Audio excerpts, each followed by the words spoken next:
Today, at the European Youth Centre in Strasbourg, we launched the youth knowledge book, Youth and Democracy in the Climate Crisis. The book asks the question, how are young people dealing with the climate crisis and how are they engaging in different forms of environmental activism? It also looks at how can youth sector support them on this path. The book itself has 7 chapters from different European countries, including Turkey, France and Finland. And then it has 3 chapters which describe how your field and your work is responding to climate crisis. It also has an introduction and a conclusion. All in all, I think the book is really readable and it speaks about the current challenges quite nicely. The first part of the book covers questions such as how are youth climate movements born in different contexts? What are the attitudes of young people from different backgrounds and in different social contexts about climate policies?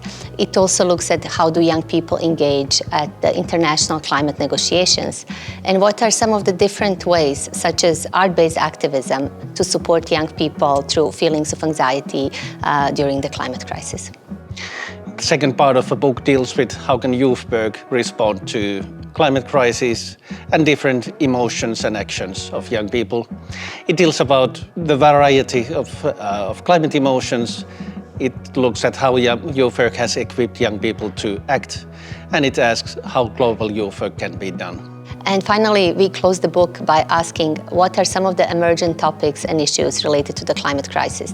We know that the ways in which young people's engagement with the climate crisis is changing, but we also know that there are some issues that are current now and that are going to still be very important for us to consider in the future, such as the questions of connection between inequality and climate justice, the questions of intergenerational justice as well, and how do young people and other generations connect on this topic.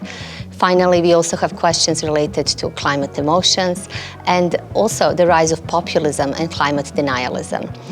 It is also important to mention that this book inevitably asks the questions about planetary health and can we cross the boundary or dichotomy between humans and the nature, as we are also part of the natural environment.